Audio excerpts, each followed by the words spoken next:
Okay, so we got our corn head out, as you can see, and the next thing we have to do, or I should say the first thing we have to do, is we're gonna go and adjust, if you can see that, we're gonna adjust these gaps and these springs.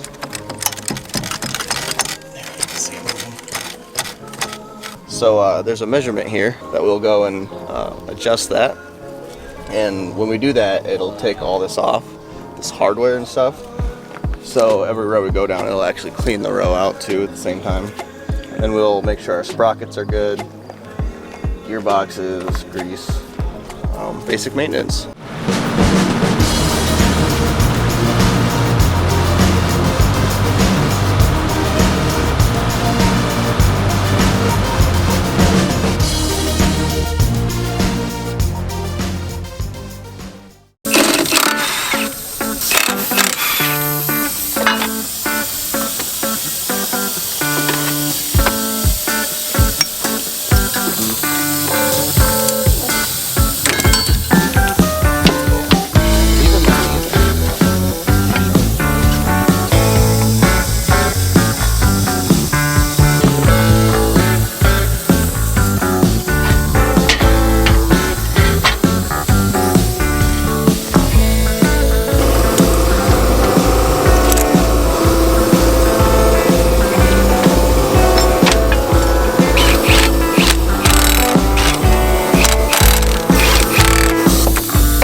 Okay, we've gone through all of our rows at this point, and we have a few these sprockets. The bearings are going out. I don't know if you can hear it,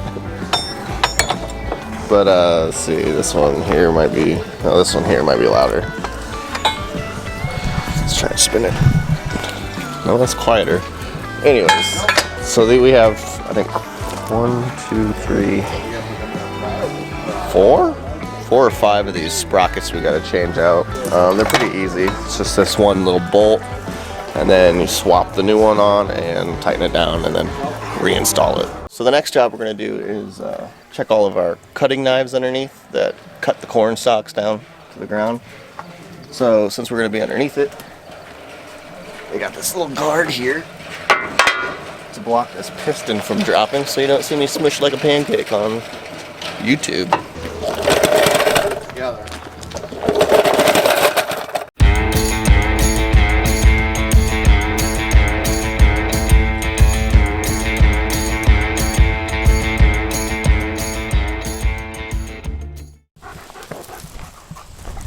We got our new electrical box. This one's taller, so we're not sure if it's going to be an exact fit. It's a modern version of it, so we're going to have to do a little crimping on some stuff. So yeah, we'll just go off the pictures I took of the wiring, and for the most part it should line up okay. So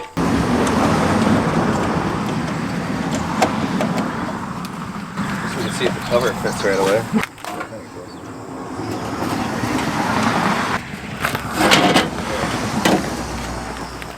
It doesn't line up back here though. You can get it to work. Yeah, that's just good.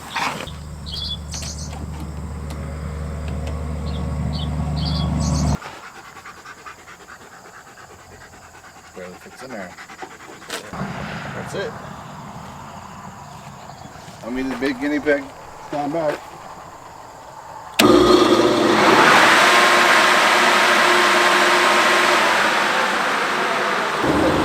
Bring on the corn.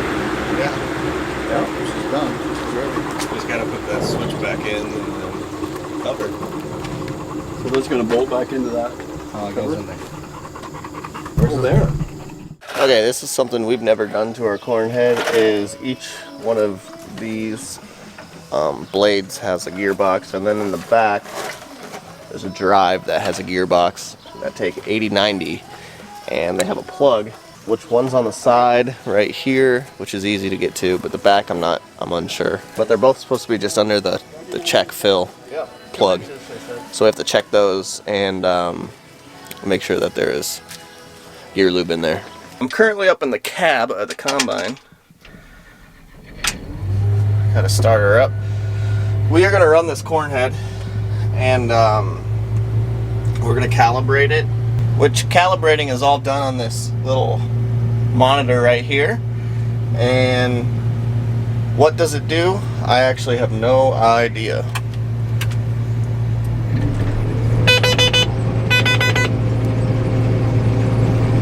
So they're running. Spraying a chain. There's no bad noises.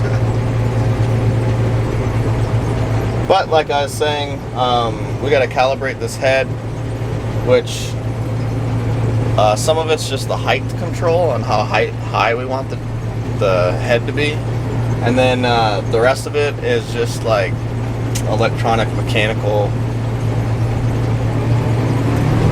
stuff that I honestly don't know what it does. Run it full. Now on your deal, get the RPMs. Speed up the corn head on the joystick. I don't know what you're talking about. Here?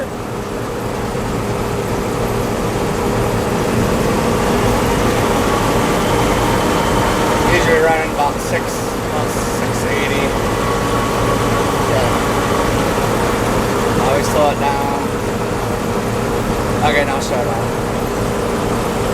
Let's see what the deck plates, see if they work. They don't have to have it running, the deck plates.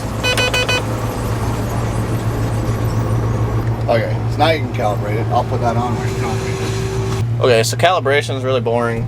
Basically go into this menu.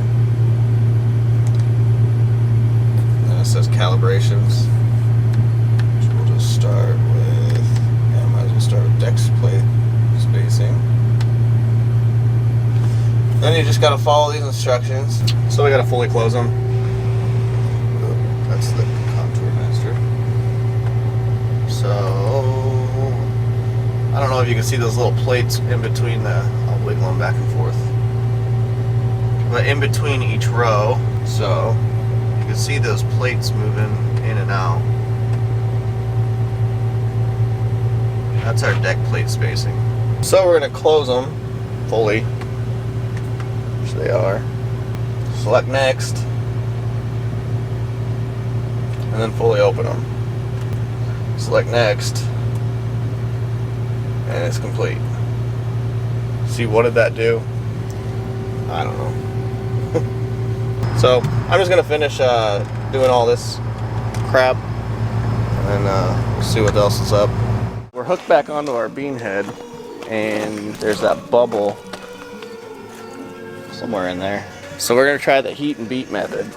So we're basically gonna heat up that spot with the torch, and then we're gonna hit it with a 2x4 and a hammer.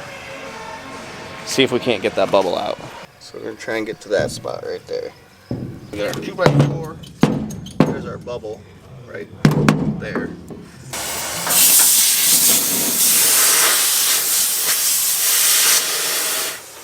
Jesus, a hole there. I know, I just saw that. Another hole? Yeah. No, please.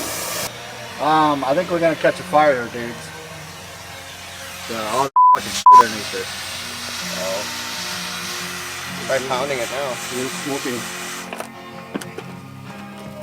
Yeah, we better Move it. Yeah.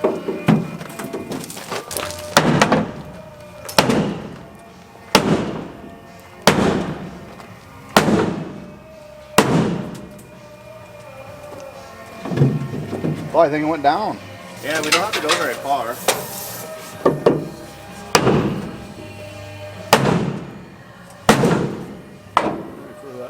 Yep. Oh yeah, it did go down, didn't it? A lot.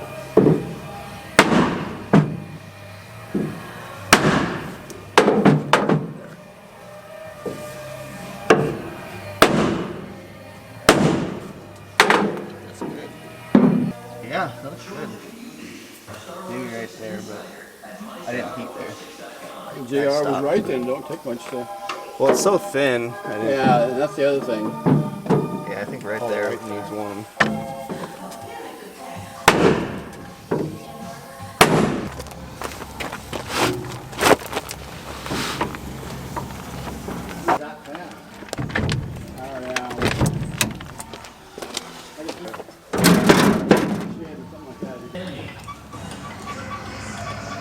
are done.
Run it with it on the ground.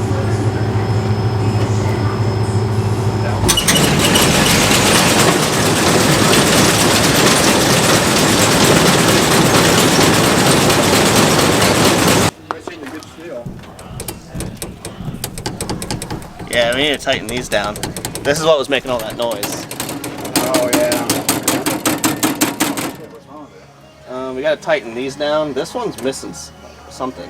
What happened is the head of this bolt wore through it. Now it's too wide. Because these ones grab, and that one I think wore a hole through it. Yeah. But if we put a washer over top of it, it'd probably hold it down good. What's that bolt into the coder bar? Yeah, there must be something under here. Yeah.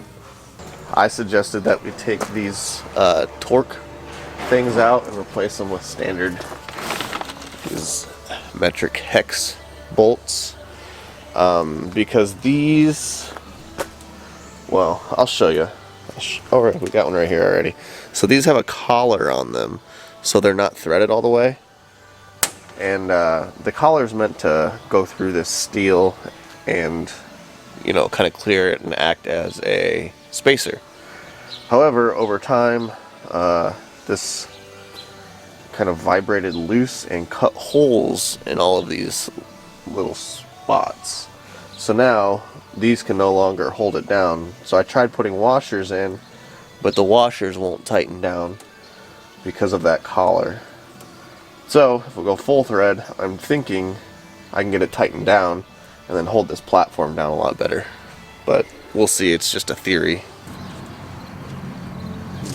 Really wide one of these. This one's really bad. Yeah. You don't need the burr? Nope. They have threads. Thread into there. Yeah. Okay.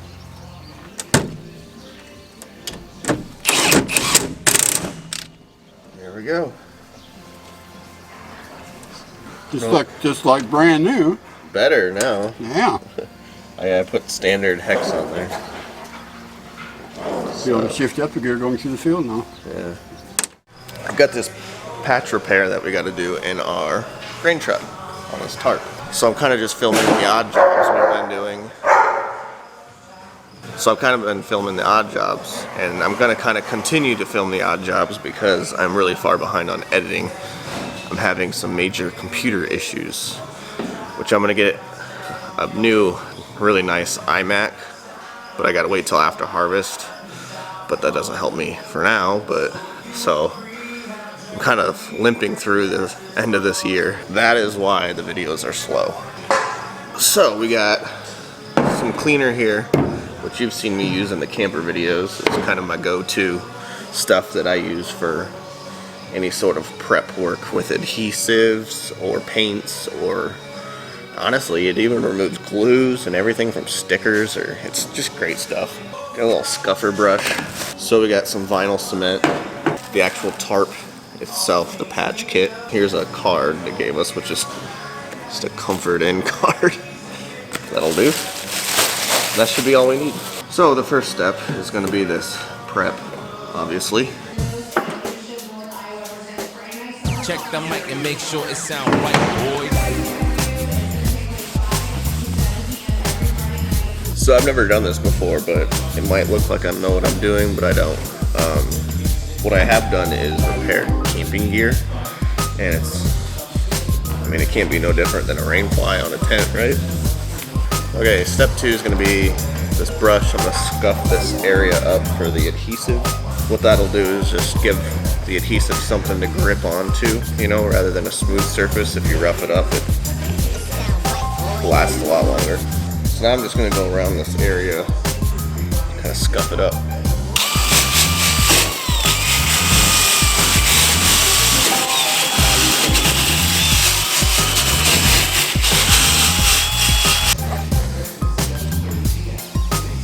So I'm gonna overlap It sound right, boy. a little bit.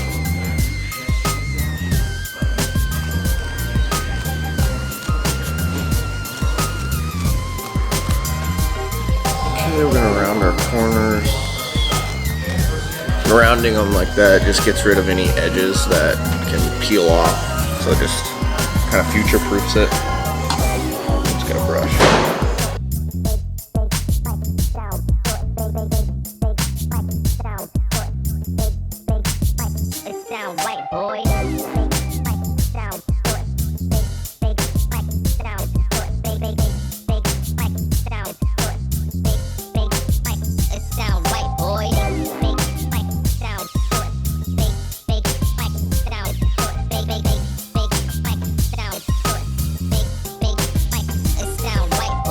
Okay, I'm gonna run around the edges too with this stuff.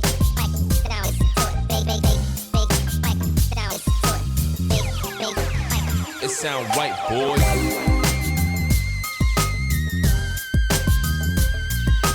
Alright, lunch is over. This is dried. So we got a little gap there. So I'm just gonna go around it. Some more adhesive underneath of these little spots where it's grabbing right there. Yeah, I guess I think I'm gonna call that good. Just let this glue dry, and the next step would just be to see how it holds up over time. So we'll move on to the next thing. I'm trying to convert an old globe system to a new globe system on our 9770 STS John Deere combine. So right where that handle is, up there, there's a little bracket right here. It's for an old globe system, so that's for our auto steer. So what I've been doing for 2 years now is actually just kind of gluing, it was a double-sided tape to the top of the cab, and it's just been riding. So it's not the best, especially when these globes are $6 grand. I knew something was missing on this bracket because the globes don't fit. So we went to John Deere today, and they sold us this kit. They gave us this bracket, and this bracket, which this is familiar because all of our other tractors have them, and all of our other tractors have this too. But this doesn't fit the combine because the guy said it was just 3 13mm screws. They bolt out, the new one bolts on. Well, this came off with that handle with 3 13mm screws, but these don't fit anywhere. Nowhere. They gave us 2 different brackets. Neither one of them fit anywhere. I've been trying for probably 20 minutes now. So I said screw it. There's no instructions. They are online and we're not authorized to access them. One of those John Deere quirks. So I'll show you what I'm going to do. What I'm going to do is take this bracket. I'm going to take our old one here. And right on this right angle, I'm going to center this on this bar. But right there, I'm going to drill a hole and put a bolt through it. And then I'll put this old one back on. And then this will mount to this. And then our globe will click right into it. So even though that's not how it's supposed to be, it's going to work. And they must have sold us the wrong kit or something. Got my bolts in. A little sturdier, but this just slides up in here.